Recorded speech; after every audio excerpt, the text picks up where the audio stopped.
So welcome back to lecture 4 of week 5 for this course, Quantitative Methods in Chemistry. So far we have got introduced to analysis of variance and the least significant difference during this week. Now we will be applying these two concepts and protocols on some data sets and see how they can be applied on them. So the question that I have brought up for you is that we have 5 groups of students that were administered a certain test, and the marks that they obtained out of 15 are tabulated below, and the question that we need to answer is, do their means differ significantly at the confidence level of 95%. So this question clearly indicates that we need to apply analysis of variance because we are dealing with multiple groups, group 1 to group 5, and in each group we have 3 replicates.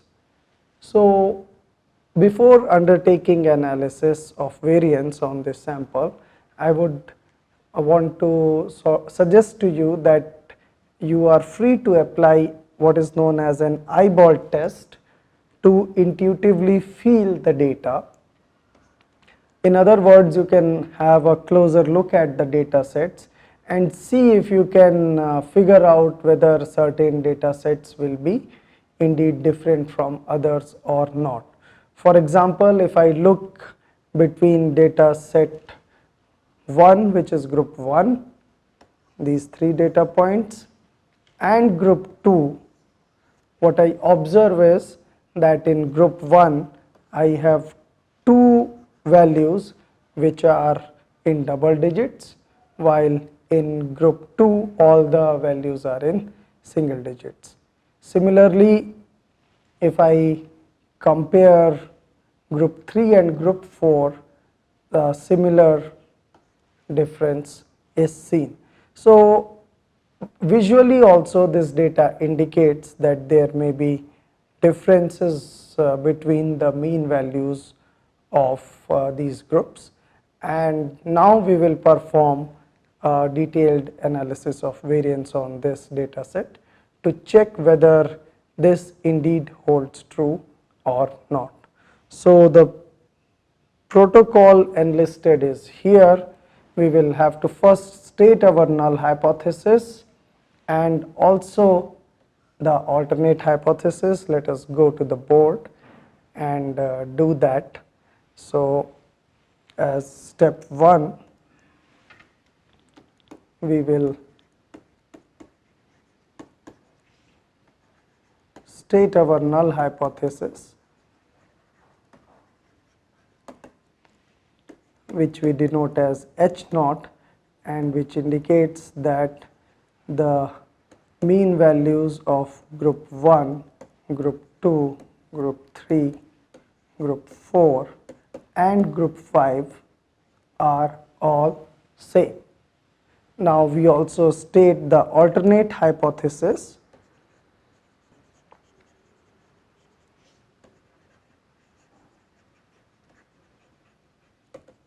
and alternate hypothesis we denote as HA. This says that any 2 or more means are different at 95% confidence level. Now let us see what we need to do next.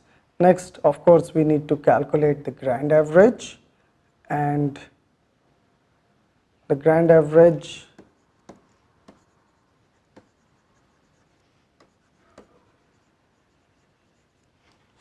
which we denote as X double bar is the weighted mean of all the data points. So for the first data set, this will be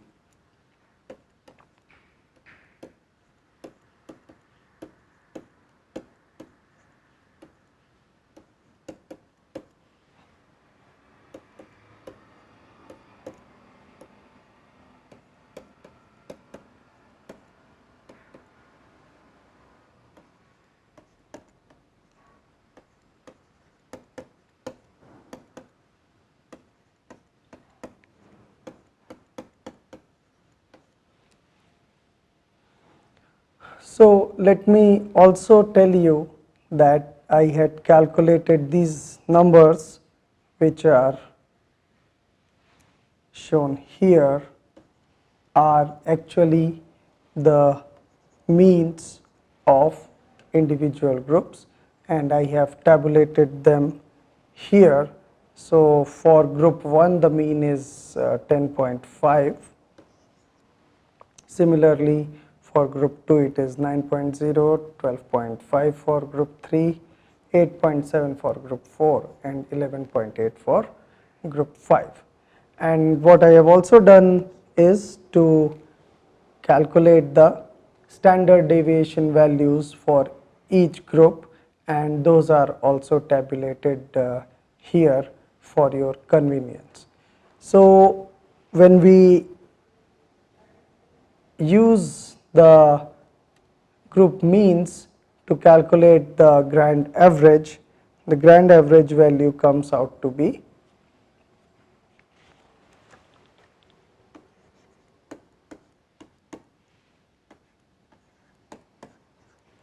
10.5.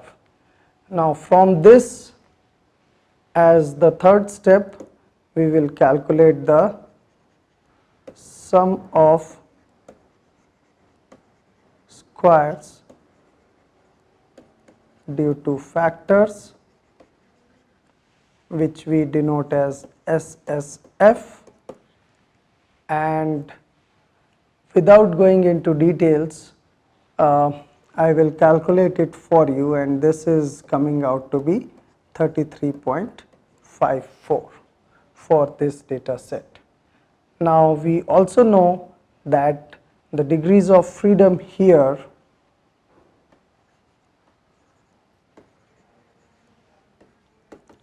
for the factor is the number of groups, which is 5 minus 1, and this turns out to be 4. As the next step, we calculate the sum of squares due to errors, which we denote as SSE, and SSE we have figured out is nothing but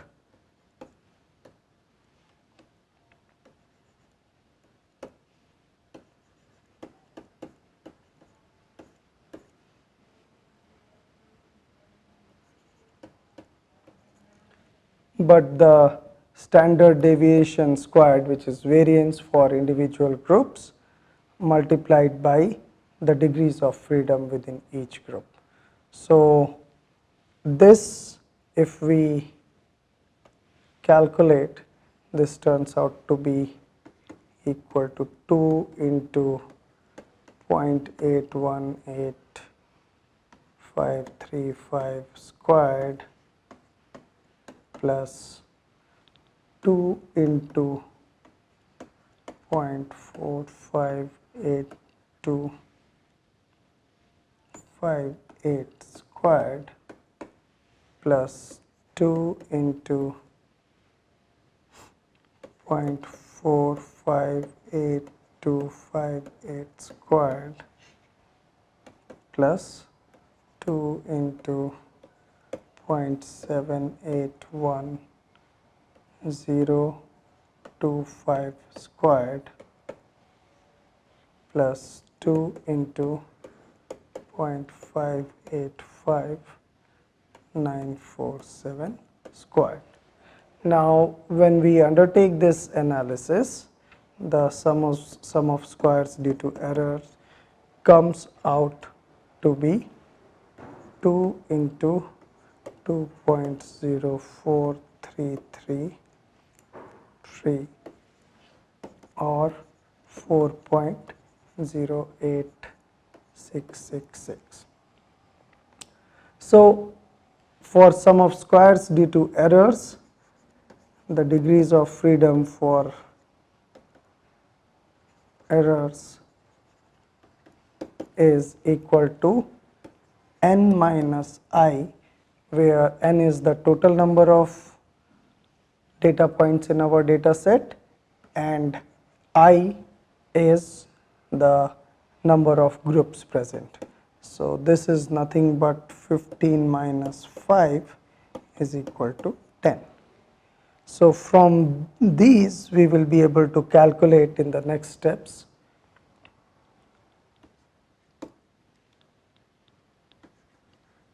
mean square factor and the mean square error. The mean square factor is nothing but SSF by the degrees of freedom for factor, which is 33.54 by 4 equivalent to 8.385.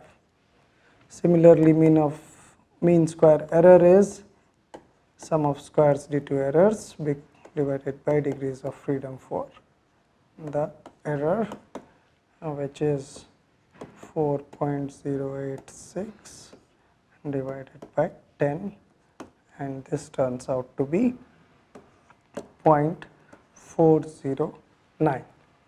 Now from these we will finally calculate the F value, which is nothing but MSF by MSE is equal to 8.385 divided by 0.409, and this turns out to be a large number as 20.5.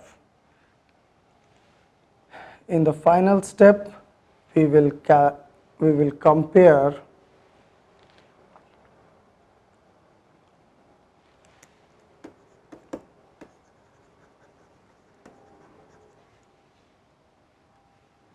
the F calculated, which is nothing but 20.5, with F critical at 95% confidence level and the degrees of freedom being 4 and 10.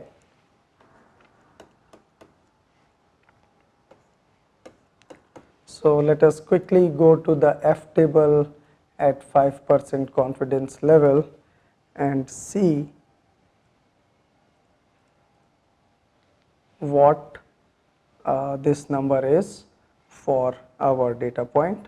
So we are talking about 5% significance level and 4 degrees of freedom in the numerator and 10 degrees of freedom in the denominator. So our F critical value comes out to be 3.48. So obviously what we infer here is that F calculated value is greater than the F critical value, and hence null hypothesis is rejected at 95% confidence level. Now since the null hypothesis has been rejected, we will be next calculating the least significant difference here, and the analysis of variance table has been provided here based on the values that we obtained. So the SSF here is 33.54, SSE is 4.09, sum of squares total is also enlisted. The degrees of freedom for the factor and the error are enlisted, and the degrees of freedom total, which is 15 minus 1 or 14, is also shown. The MSF and the MSE values are provided, and the F calculated value is given. F critical value is also denoted later for comparison. So, going back to the board, we observe that we need to now apply the least significant difference method or protocol. So, the least significant difference for this data set will have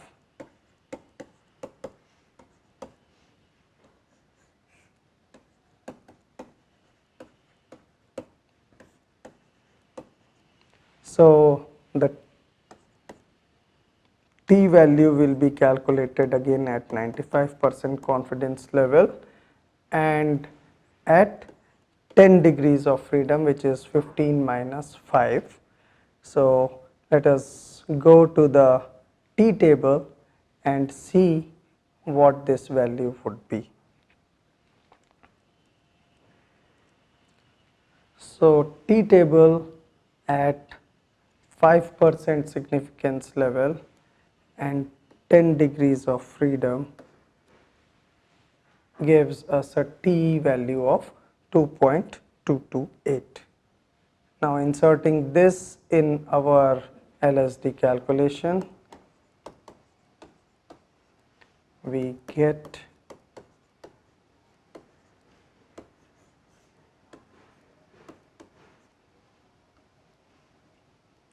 the mean square error here was 0.409, and this results in a LSD value of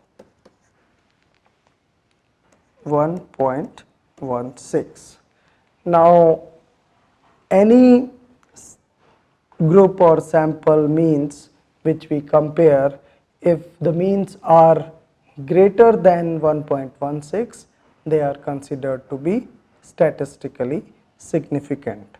Let us go back to the desktop and see which of these means are to be considered statistically significant.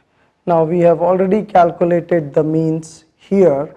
So, the difference of these two is 1.5. So, these two are statistically different. These two are also considered to be statistically different because the difference here is in fact 3.5. These two are also statistically different because the difference here is about 3.8, so on and so forth. So, what we see is that only group 2 and group 4 have a mean difference of 0.3. So, these two groups have statistically similar means. Rest, all of the others will turn out to be statistically different, except again, for example, the groups 3 and 5. So, group 3 and 5, group 2 and 4 are similar means or have similar means. Rest others have statistically different means.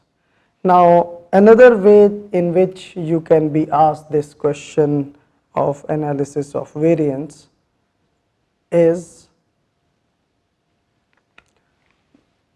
provided here. So, what one can do is to provide you with a partial analysis of variance table and ask you to fill out the rest of it, the information which is not provided, which I am encircling here. So the only information that is provided to you is that there are 3 different groups here and each of these groups contain 5 students. So based on this information, we need to fill in the remaining entries which are marked with question mark, and I have also encircled them. So let us see what all information do we have here and how do we proceed on this problem. So let us again go back to the board. So what we have is the sum of squares between the groups and within the groups, the degrees of freedom values, the mean square, and finally the F value, and then we have a total values. So the total is provided as sum of squares total is 0.374, and the only other information provided is the mean square error, which is given as 0.0081. Okay, and rest of the details are unfilled or needs to be provided by us. So what we see here is that there were 3 groups, that means I is equal to 3, and each of these groups had 5 measurements. So Ng, or the number of replicates, is equal to 5. So the N value, the total number of measurements, is 3 into 5 is equal to 15. So the degrees of freedom here total would be 14 as has been filled here. Now we have the mean square error value which is given to us, and mean square error is 0.0081. Now what we understand is that the mean square error is equal to the sum of square due to error divided by n minus I, which is the degrees of freedom for error. Now this gives us sum of square due to error is equal to n minus I into the mean square error. When we put in these numbers, this is 15 minus 3 into the mean square error value is 0.0081. Finally, as we solve this, this comes out to be 0.0972. Now another thing that is given to us as we go up, we see that the sum of squares total is provided to us, and we know that sum of squares total is equal to sum of squares due to errors plus sum of squares due to factors. So since SST as well as SSE is now known to us, it would be straightforward to calculate the SSF. Now let us do that.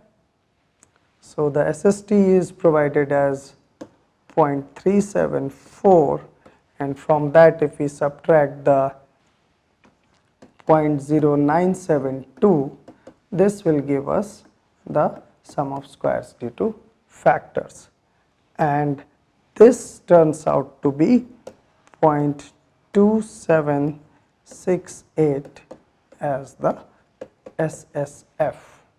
Now we have the SSF value given, and we also know that I is equal to 3. So the degrees of freedom for factor is 2. So this gives us the mean square factor is equal to SSF by I minus 1 is equal to 0.2768 divided by 2, which turns out to be 0.1384. Okay, now I presume we have everything available with us to calculate the F calculated value or F value, which is nothing but MSF by MSE, and this is 0.1384 divided by 0.0081, and the F calculated turns out to be 17.09. So we have all the details now available with us to create the ANOVA table. Let us do that. So the ANOVA table would look like as source of variation, sum of squares, degrees of freedom, mean square, and the F value. When we say the source of a variation is between the groups, we have the sum of squares due to factor, which is 0.2768. The degrees of freedom here are 2 because there are 3 different groups that are being compared. The mean square factor will be 0.1384. Similarly, the source of variation within, that is the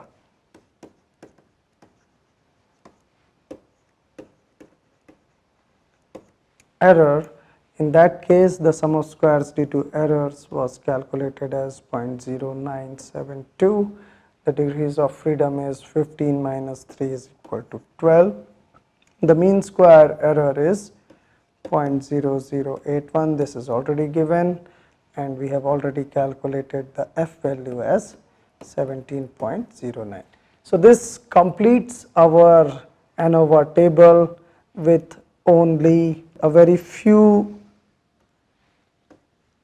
information that was provided to us in the form of sum of squares total, which is 0.374, and mean square error, which is 0.0081.